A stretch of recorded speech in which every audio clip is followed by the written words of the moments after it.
Hey guys, welcome to Mystifying Miracles. Glad you're here. I'm going to just dive right into our short story today, and I hope it blesses you.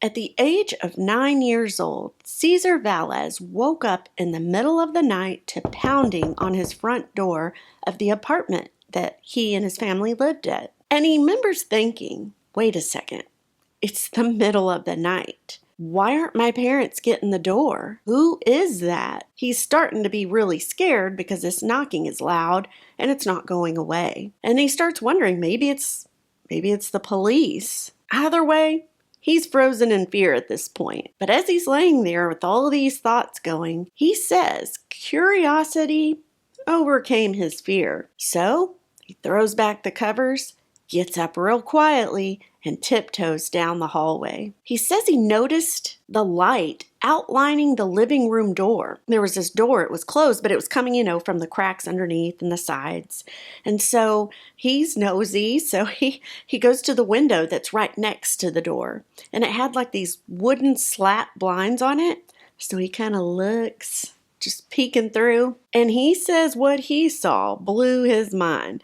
It was a man wearing this white clothing, not just any white. The white was like brilliant white. And light itself also was radiating out of, I don't know if you say pore, it was just radiating everywhere from this man. Cesar says he could never make out the features. He couldn't see this man's face, but he looked at his face nonetheless. And when he did, he felt a presence. This presence that he felt overtook everything, like the whole room that he was even in. Cesar immediately falls to the floor. Imagine this, he's 9, and he begins to cry. And he's just laying there on the floor weeping for what was about 4 to 5 hours. He said he wept out of anger, out of fear, out of hurt, all these things that he'd witnessed or gone through in his life up to that point. And he says that, his 9-year-old brain at the time, he couldn't vocalize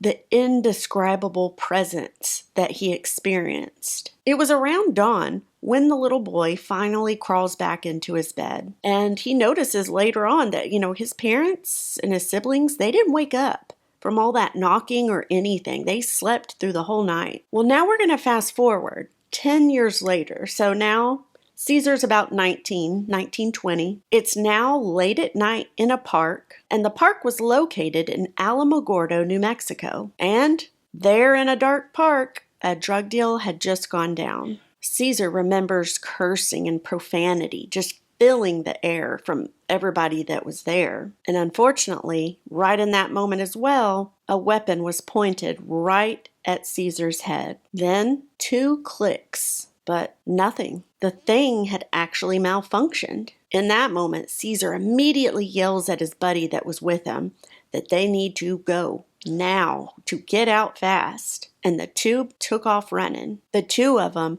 run all the way back to Cesar's family's apartment. And of course, Cesar remembers his heart was just pounding, beating, sweat's pouring off. He can barely catch his breath. He's scared to death. And so right after they had got there, his sisters walk in. And one of the sisters asked Cesar, what's wrong? But he was so upset and he was shaking, like physically shaking so much, he couldn't even answer her. And it turns out the 2 sisters had just walked in from a church service. And they actually tell him in that moment that, Cesar, we were just praying for you at church. And then Cesar says it was immediate. A thought immediately pops up into his head. And he thinks, the prayers, my sister's prayers. Oh my gosh, that's why the weapon didn't go off. He said that was the wake-up call. The wake-up call he needed. Just that one instance, he knew. He said, I knew I had to get right with God. Also in that moment, recalled hearing singing and worshiping as that drug deal was going down in the park. Because you see, the church, which Get this, the church was the one that his sisters were at that very night.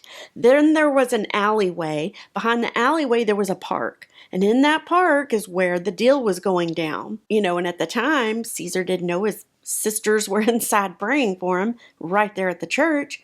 But he does recall hearing, as that scary moment in the park, he hears the worshiping and the singing. The book that I read this from, it doesn't say if this happened this night. It was either that night or shortly thereafter, within a few days, I'm assuming. But Cesar, he says he knew he had to get to church, right?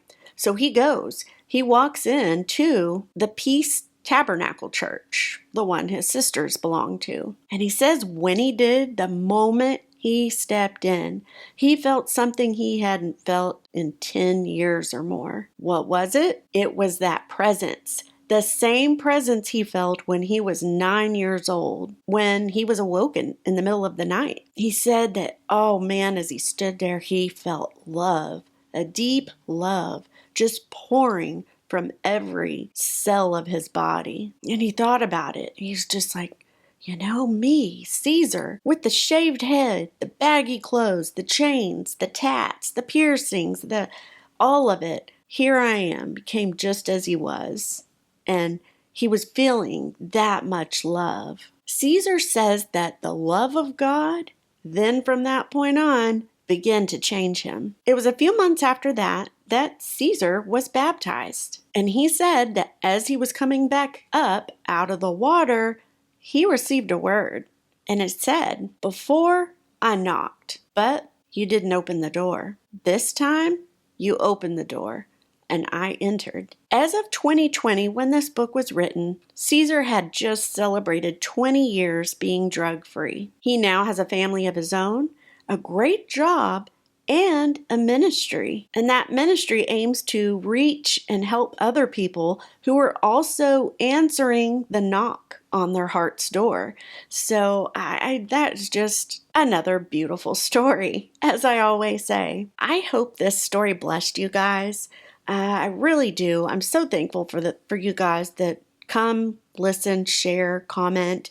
It means so much to me because it just reaffirms that somebody out there is getting use out of these videos or encouragement or whatever it is that God is putting on their heart. So thank you for watching. I hope you have an incredible week, and I'm going to see you next time.